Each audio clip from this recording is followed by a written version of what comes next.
ont été difficiles pour la jeune femme.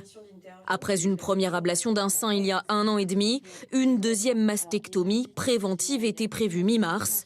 Mais à cause du Covid et du déclenchement du premier plan blanc dans les hôpitaux, son opération a été déprogrammée.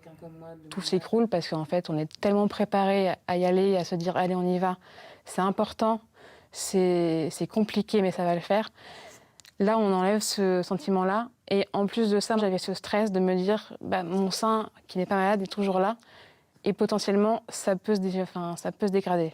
Ambre a finalement été opérée à l'issue du confinement, sans complications.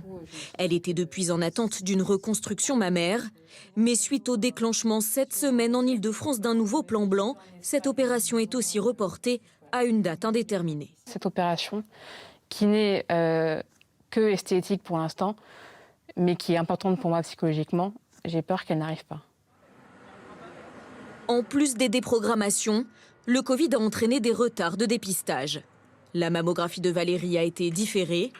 Initialement, je devais venir au mois de septembre et puis ils m'ont appelé pour me décaler d'1 mois.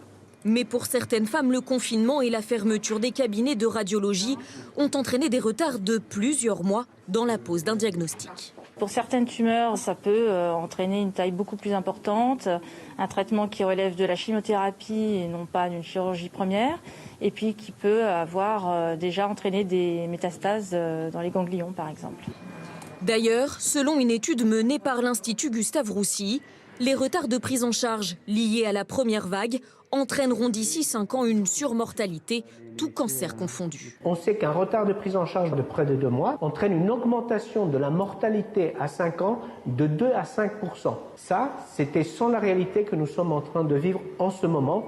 Car si pour le moment, malgré le plan blanc, les spécialistes de ce centre n'ont pas annulé de nouvelles opérations, ils le savent, de futures déprogrammations entraîneront une aggravation de ces statistiques.